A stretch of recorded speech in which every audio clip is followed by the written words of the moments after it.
नमस्कार दोस्तों, स्वागत है आपका अपने चैनल एस्ट्रोलॉजिकल गुरुजी में। और हमसे जुड़ने के लिए हमारे चैनल को सब्सक्राइब कर सकते हैं और साथ में ही बेल आइकन को दबाएं, जिससे आगे आने वाली वीडियो की नोटिफिकेशन आपको मिल सके। तो आज हम आपको बताने वाले हैं भगवान श्री कान्हा का त्योहार, भगवान श्री कृष्ण के जन्म का त्योहार जन्माष्टमी। दोस्तों, इस बार कृष्ण जन्माष्टमी 30 अगस्त 2021 को मनाया जाएगा। जन्माष्टमी के दिन भगवान श्री कृष्ण की बाल गोपाल के रूप में पूजा की जाती है और कुछ श्रद्धालु जन्माष्टमी के दिन व्रत आदि रखते हैं ताकि उनके जीवन के अंदर खुशियां देखने को मिले और जीवन के अंदर भगवान श्री कृष्ण का सच्चा आशीर्वाद प्राप्त हो जाए। दोस्तों, इस दिन भगवान श्री कृष्ण का मध्य रात्रि में जन्मोत्सव मनाते हैं, उसके लिए पालना सजाते हैं। कहते हैं कि इस दिन व्रत करने से भगवान श्री कृष्ण निसंतान दंपतियों को संतान सुख देते हैं। इसके अलावा भी भगवान श्री कृष्ण कई मनोकामनाएं भी पूरी करते हैं।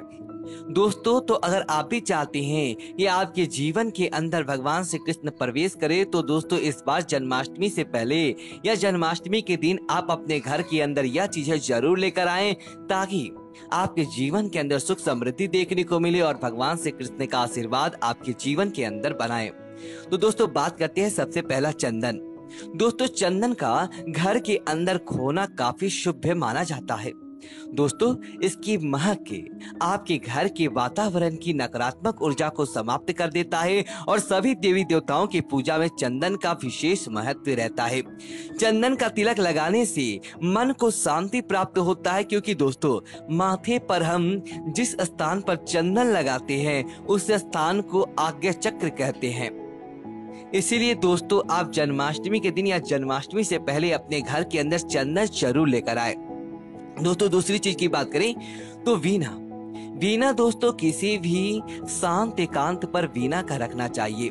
माना जाता है कि जिस स्थान पर वीणा होता है वहां पर उस घर की उस माता सरस्वती की कृपा बढ़ती रहती है और साथ ही साथ जीवन के सभी सदस्यों के अंदर बुद्धि का विकास उत्पन्न होता है।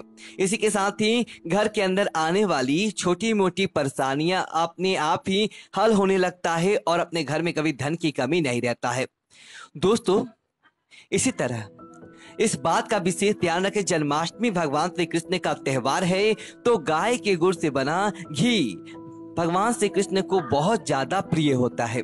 ऐसा माना जाता है कि घर के गाय के दूध से बना शुद्ध देसी घी जरूर रखना चाहिए और नियमित रूप से इसका सेवन करते रहना चाहिए।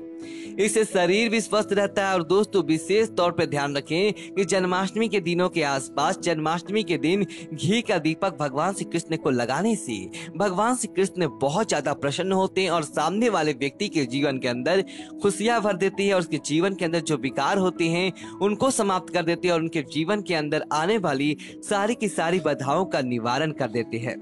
इसी तरह दोस्तों, शहद।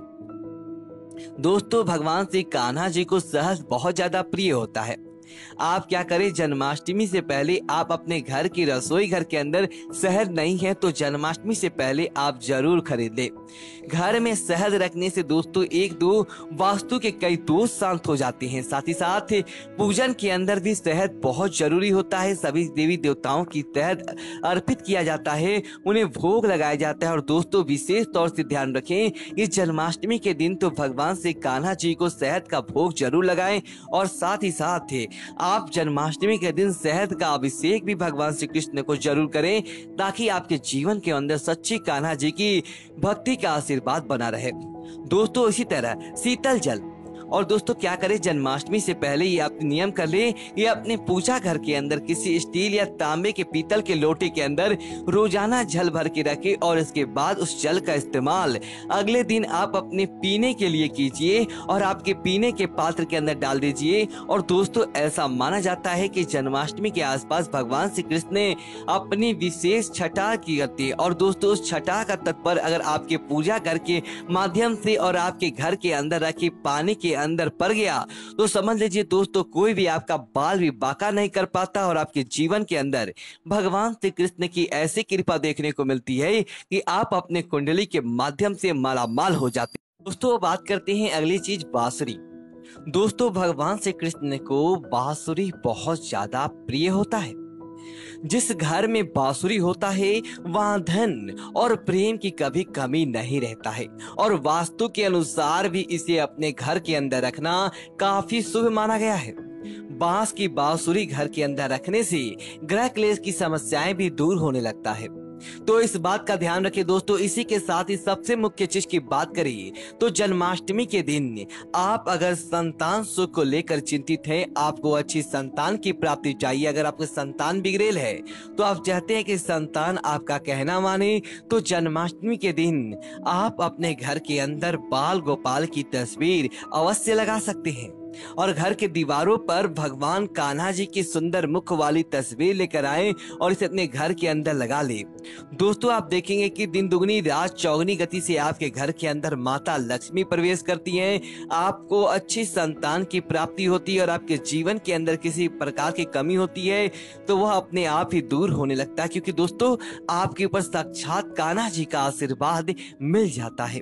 इस तरह दोस्तों इस बात का ध्यान रखें कि भगवान श्री कृष्ण की माथे पर हमेशा मोर पंख सुशोभित रहा है और जिस किसी व्यक्ति के घर के अंदर मोर पंख होता है उसे हमें लीजिए कि भगवान श्री कृष्ण का विशेष आशीर्वाद प्राप्त होता है और ऐसे व्यक्ति के अंदर भगवान श्री कान्हा जी का आशीर्वाद निश्चित तौर पर बना रहता है। तो आप इस जन्माष्टमी अपने घर की तिजोरी और अपने घर की पूजा घर के अंदर एक मोर पंख जरूर ला के रख दे, क्योंकि दोस्तों जिस मोर पंख को भगवान कृष्ण ने स्वयं अपने माथे पर स्नान दिया है तो समझ लीजिए कि आपके जीवन के अंदर वो मोर पंख कितना फायदा करवाता है और देखते ही देखते आपके घर परिवार के अंदर अपने आप ही खुशियां दौड़ने लगती हैं। इस तरह दोस्तों इस बार की जन्माष्टमी के दिन सोमवार का दिन है, तो आप इस दिन अगर आप चाहते हैं या आपके जीवन के अंदर अच्छी कृपा देखने को मिले तो भगवान श्री कान्हा को आप तुलसी का पत्ता जरूर चढ़ाएं, क्योंकि दोस्तों भगवान श्री विष्णु के जो भी अवतार हैं उनको तुलसी का दल चढ़ाया जाता है और भोग के अंदर उनकी प्रसाद के अंदर तुलसी का पत्ता होता है, तभी उस प्रसाद को भगवान कान्हा जी स्वीकार करते हैं। तो आप इस बात का ध्यान रखें, अन्यथा आपकी पूजा स्वीकार नहीं किया जाता है। आप अपने भोग के अंदर तुलसी का पत्ता जरूर चढ़ाएं। इस तरह दोस्तों धनिया, दोस्तों भगवान श्री कान्हा के जन्म के ऊपर पंजीरी बांटी जाती है जिसे दोस्तों धनिये के माध्यम से बनाया जाता है। तो जन्माष्टमी के दिन आप साबुत धनिये के दाने या साबुत धनिया आप अपने घर के अंदर लाना ना भूले और इसकी पोटली बनाकर भी अपने घर के अंदर रख सकते हैं या प्रसाद बनाकर आप अपने घर के अंदर बांटे ताकि आपको इसका शुभ फल प्राप्त हो और आपके जीवन के अंदर कान्हा जी का आशीर्वाद देखने को मिले, आपके जीवन के अंदर किसी प्रकार की कोई कमी ना रहे। इसीलिए आपको इस बात का भी जरूर ध्यान रखना है और इसी के अनुरूप अपने घर के अंदर चीजें लेकर आनी चाहिए ताकि भगवान श्री कान्हा जी का संपूर्ण आशीर्वाद आपके जीवन के अंदर देखने को मिले। तो दोस्तों मैं उम्मीद करता हूं कि यह जानकारी आपको अच्छी लगी हो, तो अच्छे तो वीडियो को लाइक करें और कमेंट बॉक्स में ओम नमः शिवाय लिखकर हमारे चैनल को सब्सक्राइब करें। धन्यवाद दोस्तों।